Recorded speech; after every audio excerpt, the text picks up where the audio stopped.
샬롬. 새벽을 깨우신 모든 분들을 주님의 이름으로 축복합니다. 오늘 말씀은 열왕기하 12장 1절에서 16절 말씀입니다. 함께 읽고 또 말씀 나누겠습니다. 예후의 제7년에 요아스가 왕이 되어 예루살렘에서 40년간 통치하니라. 그의 어머니의 이름은 시비아라 브엘세바 사람이더라. 요아스는 제사장 여호야다가 그를 교훈하는 모든 날 동안에는 여호와 보시기에 정직히 행하였으되 다만 산당들을 제거하지 아니하였으므로 백성이 여전히 산당에서 제사하며 분향하였더라. 요아스가 제사장들에게 이르되 여호와의 성전에 거룩하게 하여 드리는 모든 은 곧 사람이 통용하는 은이나 각 사람의 몸값으로 드리는 은이나 자원하여 여호와의 성전에 드리는 모든 은을 제사장들이 각각 아는 자에게서 받아들여 성전의 어느 곳이든지 파손된 것을 보거든 그것을 수리하라 하였으나 요아스 왕 제23년에 이르도록 제사장들이 성전의 파손한 데를 수리하지 아니하였는지라. 요아스 왕이 대제사장 여호야다와 제사장들을 불러 이르되 너희가 어찌하여 성전의 파손한 데를 수리하지 아니하였느냐. 이제부터는 너희가 아는 사람에게서 은을 받지 말고 그들이 성전의 파손한 데를 위하여 드리게 하라. 제사장들이 다시는 백성에게 은을 받지도 아니하고 성전 파손한 것을 수리하지도 아니하기로 동의하니라. 제사장 여호야다가 한 궤를 가져다가 그것의 뚜껑에 구멍을 뚫어 여호와의 전문 어기 오른쪽 곧 제단 옆에 두매 여호와의 성전에 가져오는 모든 은을 다 문을 지키는 제사장들이 그 궤에 넣더라.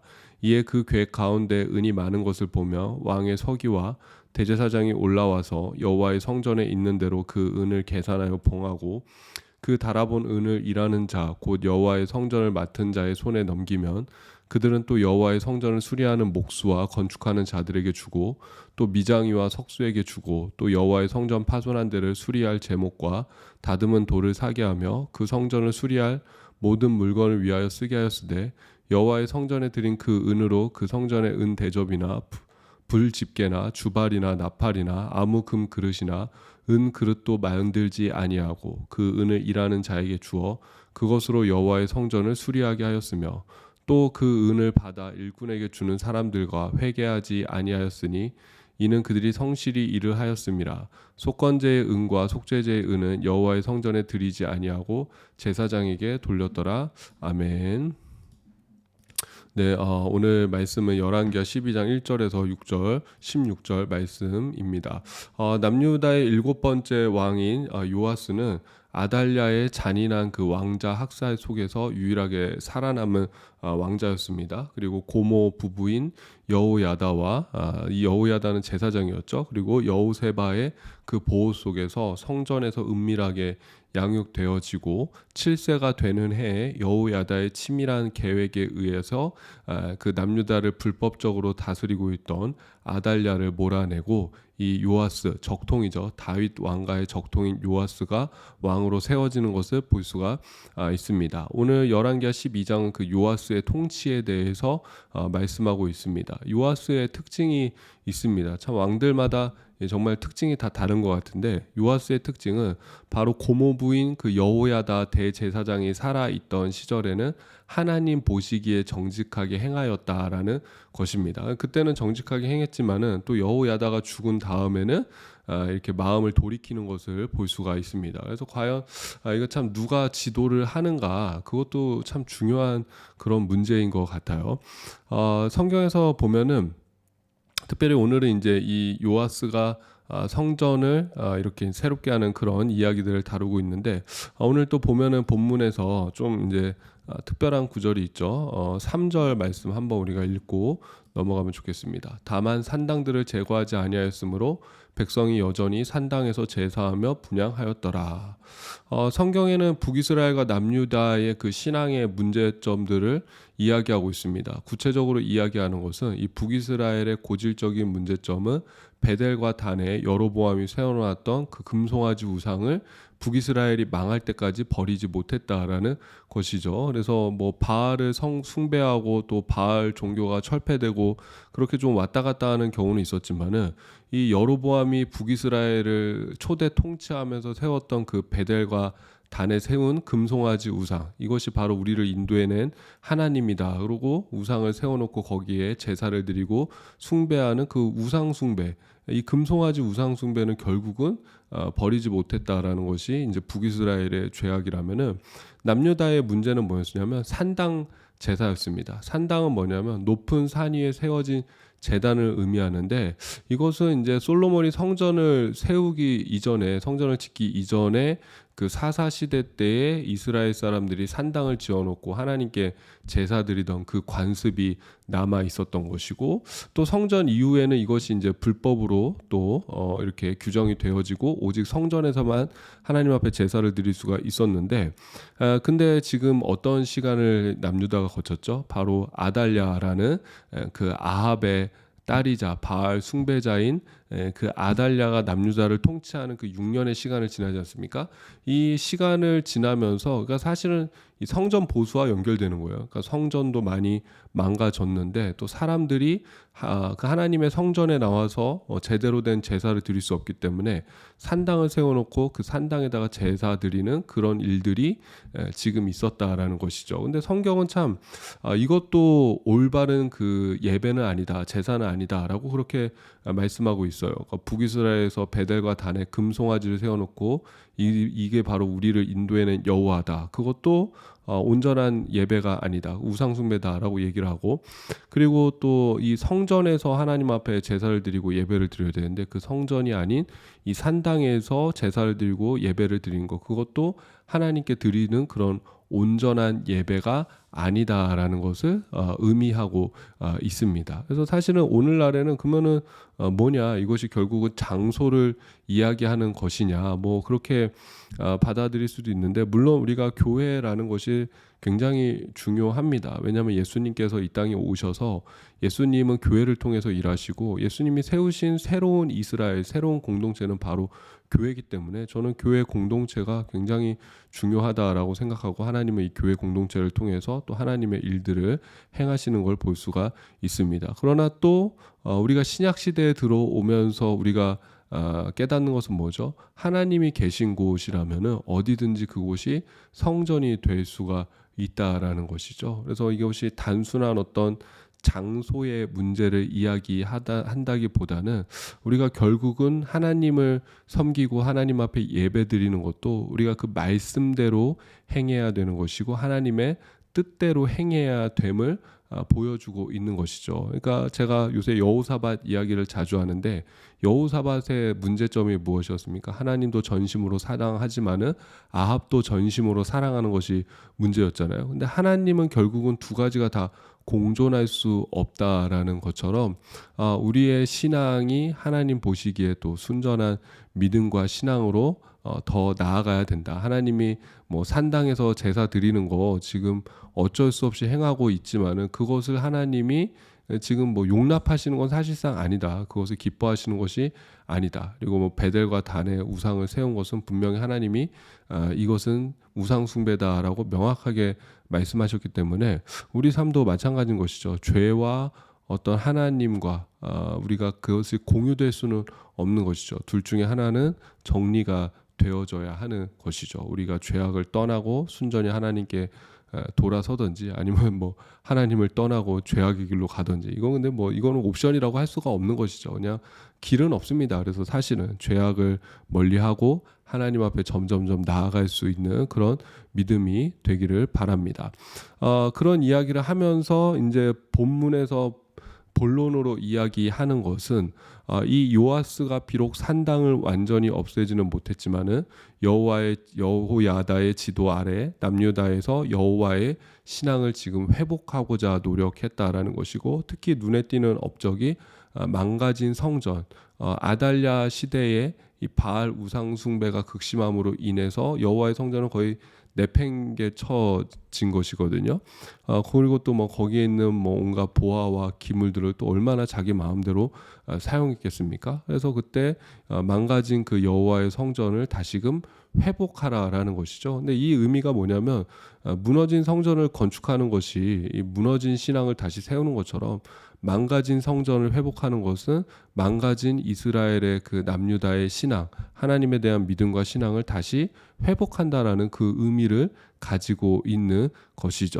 그래서 요아스가 또 어떤 사람입니까? 이 성전에서 6년 동안 살았잖아요. 몰래 성전에서 6년 동안 살았잖아요. 그러면서 성전에 대한 애착이 있는 것이죠. 그리고 어렸을 땐 몰랐지만 커서 보니까는 이 성전이 지금 정상이 아니구나. 많이 망가졌고 수리와 보수가 필요하다라는 것을, 그러니까 성전에 대한 그런 애착이 있고 애정이 있기 때문에 그 성전을 또 고치고자 하는 그 열정을 가지고 성전을 수리 보수하라라는 명령을 내리는 걸 볼 수가 있습니다. 그래서 처음에는 제사장들에게 이 일을 자유롭게 맡겼습니다. 근데 그렇게 맡기고 나서 봤더니만은 어떤 일이 발생하죠? 5절 6절 보니까 제사장들이 각각 아는 자에게서 받아들여 성전의 어느 곳이든지 파손된 것을 보거든 그것으로 수리하라 하였으나 요아스 왕 제23년에 이르도록 제사장들이 성전에 파손한 데를 수리하지 아니하였는지라.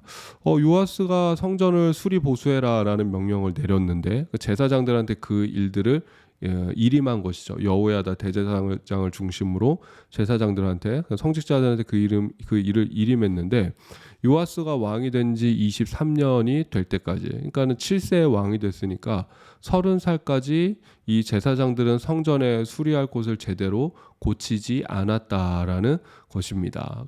이 역대하에서 보면은 요아스가 결혼을 하고 자녀를 낳은 후에 성전을 수리하라고 지시했다라고 그렇게 기록하고 있습니다. 그래서 뭐 왕이 되자마자 지시를 한 건지 여호야다의 지도 아래 지시를 한 건지 아니면 역대하의 기록처럼 좀 성인이 된 후에 지시를 한 건지 뭐 두 가지 의견이 있는데 어쨌든 간에 요아스가 명령을 내렸음에도 불구하고 상당히 오랜 시간 동안 요아스 왕이 통치한 지 23년이 되는 해까지 그 성전에 대한 수리 보수가 제대로 이루어지지 않았다라는 것이죠.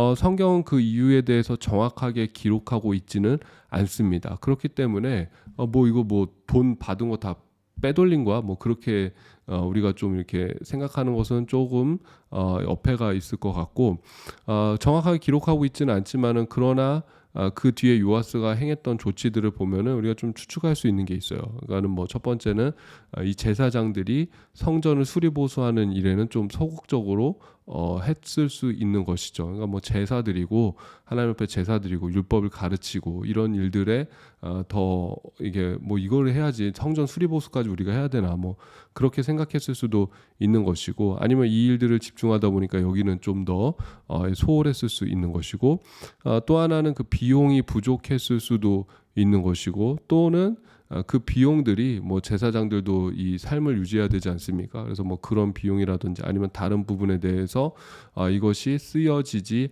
않았을까. 근데 어쨌든 간에 이 성전에 대한 수리 보수가 지금 이루어지지 않는다라는 것은 그렇게 하나님이 기뻐하시는 일들은 아니었습니다. 그러니까 명령을 내렸으면 빨리 충성돼서 열심히 해야 되는데 그 일을 제대로 하지 못하는 것이죠. 결국 요아스는 대제사장 여호야다를 직접 불러서 성전 공사를 빨리 다시 재개할 것을 명령하게 되는데 이 요아스도 참 여호야다를 닮은 부분이 있어요. 뭐냐면 명령만 제대로 빨리 하십시오. 명령만 내리는 게 아니라 문제가 무엇인지를 파악하고 이제 거기에 대한 이제 보완책을 두는 걸 볼 수가 있습니다. 그래서 그 전에는 이 이스라엘 백성들이 내는 이때 당시에는 정치와 종교가 하나잖아요. 그래서 내가 헌금을 내는 건 곧 세금이거든요. 그러니까 내는 헌금 그 세금을 가지고 너희들이 이제 알아서 성전을 좀 수리해라라고 했다면은 이제는 한 궤를 아예 따로 마련해서 제단 옆에다가 두고 성전 수리세를 따로 모금하는 걸 볼 수가 있습니다. 그러니까 성전 수리하는 헌금은 따로 내는 거예요. 그러니까 오늘날로 치면은 지금 일반 헌금과 건축 헌금을 지금 분리하는 것이죠. 그런 다음에 건축 헌금으로 들어온 것은 모두 이 성전을 건축하고 수리하고 보수하는데 온전히 집행하겠다. 지금 그렇게 명령을 내리는 것이죠. 그리고 헌금을 이제 들어왔을 때 그 채워지면 개수하지 않습니까? 그것을 더 이상 제사장들에게 자율적으로 맡기는 것이 아니라 이제는 왕이 직접 임명한 서기관이 대제사장과 함께 헌금을 확인하고 그 다음에 그 전에는 제사장들이 이거 자기가 아는 사람한테 이거 고쳐라 저거 고쳐라 이렇게 하면서 그 성전을 수리했다라고 한다면은 이제는 그렇게 하는 것이 아니라 바로 그 성전을 수리하는 기술자들, 목공들과 기술자들에게 직접 비용을 지불하는 방식으로 성전을 수리하는 과정이 바뀌게 된 것이죠.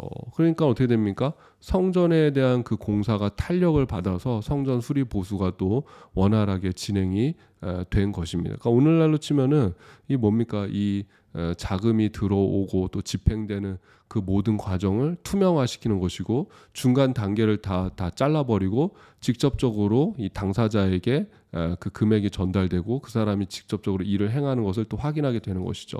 근데 이 일들이 또 투명하게 잘 진행이 되었기 때문에 나중에 이제 또 뭐 감사는 하지 않는 걸 볼 수가 있습니다. 그러니까는 그렇게 집행한 다음에 야 영수증 처리해 그게 없는 거예요. 영수증 처리 안 하고 그냥 잘 된 걸로 믿고 그렇게 하는 것입니다. 근데 그렇게 해도 이 큰 문제가 없는 것이죠. 그래서 요아스가 참 이렇게 지혜롭게 일을 처리하는 것을 볼 수가 있습니다. 우리가 종교 개혁 이후에 그 전에는 뭐 원교회잖아요, 하나의 교회잖아요. 그냥 뭐 카톨릭이었다가 루터 이후에 본격적으로 교회가 두 개로 분리되면서 개신교회와 카톨릭으로 분리되지 않았습니까? 근데 개신교로 분리된 이후에 개신교가 훨씬 더 부흥하게 되었는데 그 이유 중 하나는 뭐냐면 바로 헌금의 투명화였습니다. 이전에는 사제들이 모든 헌금을 다 관리하고 뭐 일반 성도들한테 그것이 어떻게 쓰였는지 보고할 필요도 없고 보고할 일도 없고 보고하지도 않고 그리고 그것이 뭐 이제 본부로 가는 거잖아요. 뭐 본부로 가서 본부에서 이제 다 처리를 하는데 어떻게 사용이 되는지도 모르고 얼마가 되는지도 모르고 그랬었는데 개신교의 헌금은 투명하게 관리가 되는 거예요. 어떤 예가 있냐면 독일 같은 경우에는 이 도시의 교회의 어떤 그 금고가 있지 않습니까? 그러면은 금고에 자물쇠가 두 개예요. 하나는 누가 갖고 있냐면 도시의 그 시장이 가지고 있고 한 명은 담임 목사가 가지고 있습니다. 그래서 이제 그 금고를 열고 닫는 일은 두 사람이 가서 동시에 행하는 거예요. 그러니까 개신교회에서 어떤 헌금을 또 관리하고 헌금을 집행하는 그 일이 뭡니까? 지금 이 공적인 임무로 들어간 거죠. 시에서 같이 그 일들을 같이 관리하면서 그러면서 이렇게 이 헌금들을 투명하게 집행하는 것이죠. 신기한 것은 교회가 부흥되고 또 부흥됨과 동시에 교회의 재정 역시 더욱 불어나게 되었다라는 것입니다. 종교개혁 직전에 뭐가 있습니까? 면죄부 파리가 있잖아요. 그러니까 면벌부를 결국에 막 팔잖아요. 이거 면벌부 안 사면 지옥에 간다. 면벌부 사야지 우리의 죄악을 이렇게 대신할 수 있다. 뭐 그렇게 했는데도 이게 잘 안 팔리고 막 그랬었거든요. 근데 이 신기한 것은 개신교회는 그런 행위들을 하지 않았음에도 불구하고 교회의 재정이 불어나고 사람들이 몰려드는 부흥하는 그런 교회가 될 수 있었다라는 것이죠. 오늘날 많은 교회와 목회자가 돈 문제 앞에서 무너집니다. 이 교회들을 보면 항상 건축할 때 문제가 생겨요. 그러니까 건축이 아름답게 완공이 되었다라고 할지라도 그 건축하는 과정 속에서 분명히 시험당하고 상처받는 사람들도 있고 건축을 하면은 돈 얘기를 할 수밖에 없지 않습니까? 결국엔 헌금 이야기를 할 수밖에 없고 또 그런 과정 속에서 교회가 분명히 문제가 생기는데 그러다가 이제 교회가 깨지고 흩어지는 경우가 많고 또 목회자 개인적인 그 돈 문제 앞에서 무너지는 경우들도 있고 또 제가 예전에 주일 설교 시간에 한번 말씀드렸는데 노골적으로 돈을 요구해서 그런 어떤 성직을 파고 사는 그런 행위들이 지금 오늘날 우리 교회 가운데 있지 않습니까? 그러니까 문제의 어떤 중심 속에 돈이 있는 걸 볼 수 있고 돈 때문에 교회도 깨지고 돈 때문에 관계도 깨지고 돈 때문에 내가 평생 목회했던 그 목회의 어떤 명예들도 다 실추되는 것들을 볼 수가 있습니다. 참 안타까운 그런 모습이죠. 오늘은 광복절입니다. 여러분 아마 국채보상 운동 아실 것입니다. 우리가 일본에 진 빚을 갚자 하면서 그 일제강점기 때 우리나라가 이제 나라의 그 부채를 상환하는 그런 국채 보상 운동을 했었는데 사실은 그 국채가 뭐냐면 일본에서 들여온 술값이었던 것이죠. 일본에서 우리가 하도 술을 많이 먹어가지고 결국 그 술값을 빚진 것인데 한마디로 술값 갚아보자라는 그런 운동이었는데 이 운동을 주동적으로 나선 것이 바로 감리교와 장로교 여성교회 연합회였습니다. 그러니까 기독교인들이었다라는 것이고 그 다음에 바로 교회였다라는 것이죠. 먼저 우리의 그 재정들을 어떤 회복하는 그런 움직임, 하나님의 나라를 회복하고 이 지금 썩어 빠진 나라를 좀 다시금 세워보자라는 그 움직임이 교회 안에서 시작되었다라는 것입니다. 근데 여러분, 오늘날 참 우리 교회는 어떤 평가를 받고 있는가? 그 한국의 그 초창기에 들어왔던 그 초기 기독교, 초대 한국 기독교회의 그런 어떤 야성과 그런 어떤 참 멋진 그런 모습들, 뭐 그런 이야기 있거든요. 야소 믿는 사람은 믿을 수 있다. 그런 얘기 있거든요. 무슨 말이냐면 예수 믿는 사람은 믿을 만하다. 이게 지금 다 뭐 사기꾼들이고 나쁜 놈들이 판치는 이 세상에 그래도 야소 믿는 사람은 신뢰할 수 있다. 예수 믿는 사람은 신뢰할 수 있다. 그런 것들이 이제 사람들 안에 기본적으로 가지고 있던 그런 어떤 마음, 어떤 그 기독교인을 바라보는 시선이었는데 오늘날은 그렇지 않는 것 같습니다. 오히려 사회가 교회를 질책하는 그런 시대가 되었고 사회의 어떤 기본적인 그런 요구에도 교회가 따라가지 못하는 그런 모습들을 좀 많이 보게 되어지고 어떻게 보면 또 사회보다도 더 노골적으로 이 탐욕과 욕심을 드러내는 것이 저는 근데 이것이 모든 교회라고 생각하지 않고 일부 교회라고 생각하는데 어쨌든 그런 교회들의 모습 때문에 하나님의 영광이 가려지는 그런 시대가 되어지고 있습니다. 우리가 오늘 이 요아스의 말씀을 좀 통해서 참 우리 교회가 다시금 이 사회에 빛이 되는 교회가 되기를 원한다. 또 우리가 교회가 다시금 하나님의 영광을 또 회복하고 교회가 교회답게 세워질 수 있기를 원합니다. 그렇게 기도할 수 있는 저와 여러분 되시기를 주님의 이름으로 축복합니다. 제가 기도하고 개인 기도로 나아가겠습니다. 하나님 아버지 은혜와 사랑에 감사를 드립니다. 오늘 이 요아스 왕이 하나님에 대한 믿음과 신앙을 회복하면서 성전을 또 수리하고 보수하는 그 일들을 행함을 보게 됩니다. 또 그것이 제때 이루어지지 않자 또 구체적인 계획을 세우고 또 자금을 투명하게 관리하면서 이 하나님의 일들을 이루어 나가는 것을 볼 수가 있습니다.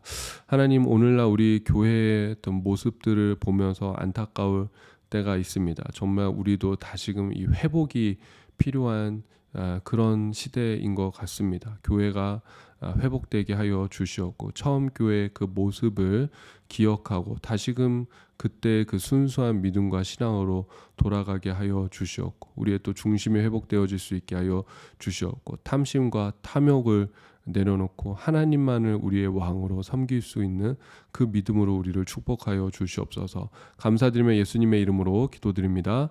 아멘. 오늘도 좋은 하루가 되시길 바랍니다. 각자 개인 기도 하시겠습니다.